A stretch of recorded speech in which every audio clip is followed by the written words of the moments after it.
From the KFC Yum Center in Louisville, Kentucky, this is TarHeelIllustrated.com. I'm THI publisher Andrew Jones, and earlier this evening, North Carolina lost for the 7th straight time. This time, the Tar Heels fall to Louisville 72-55.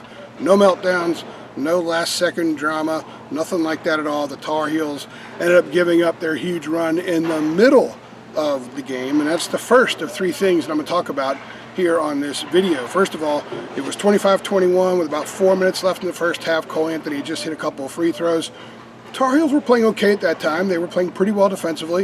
In fact, they forced turnovers on Louisville's first three possessions of the game, so the Heels were ready to go, even though they were minus Garrison Brooks and they were minus Justin Pierce, and they were riding a 6-game losing streak coming in. Thought their disposition was pretty good.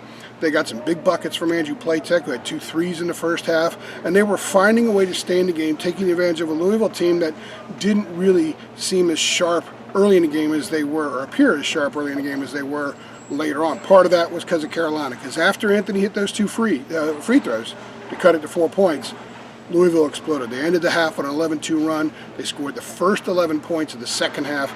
22-2 run turned a 25-21 game into a 47-23 game.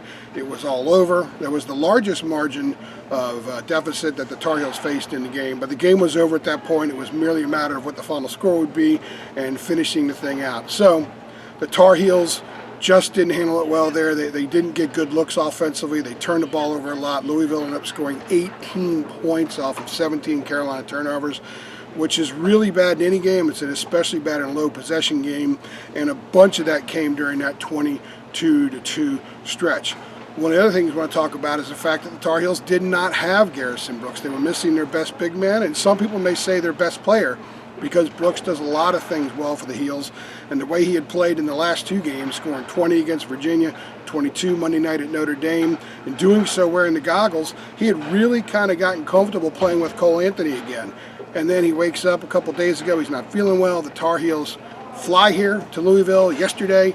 He wasn't feeling well, even more so. He woke up this morning, he was really feeling sick, didn't go to shoot around, stayed in the hotel during the game, didn't even come to the Yum Center, and the Tar Heels missed him. They shot 8 free throws. I know Garrison doesn't shoot free throws well, but he draws fouls and he gets to the line. 8 free throw attempts for the Tar Heels, 22 points in the lane, and they were out-rebounded by 9 to a team that was fairly comparable to them statistically coming in, but the Tar Heels were no match. In fact, at one point in the second half, they were down 13 or 14 on the rebounding mark. So not having Garrison Brooks, his inside post presence, which helps them run the offense a little better when they do run the offense, and just his ability to make things happen, to put the ball on the floor and score over people. They didn't have that presence today, and it cost them throughout the game, and certainly cost them during that 22-2 run. They could have used him in that situation. And the last thing, these guys have lost 7 in a row. They've lost 12 out of 14. They're 10-17 overall.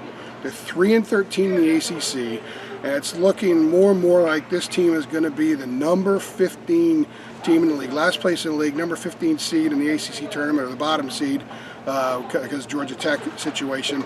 So the Tar Heels are going to be last. They're not going to bring their white uniform to Greensboro at all. Can't remember the last time the Tar Heels didn't even need to bring a white uniform anywhere. Never. They've never finished last in the ACC. So this season of craziness, of the ravaged injuries and a revolving door of guys in and out of the lineup, blown big leads, buzzer-beating losses, in a way it's taking its toll on these kids. Talking to them in the locker room after the game, some of them, they were saying the right things. They got to march on. It's a privilege to play basketball. They got to keep trying to get better, and they will do those things. But at the same time, I know it's getting harder each time out. Andrew Platek even said, at some point, you just got to figure what's next. Well, they got 4 games left in the regular season. They got at least 1 in the ACC tournament. They got NC State coming up Tuesday night at home.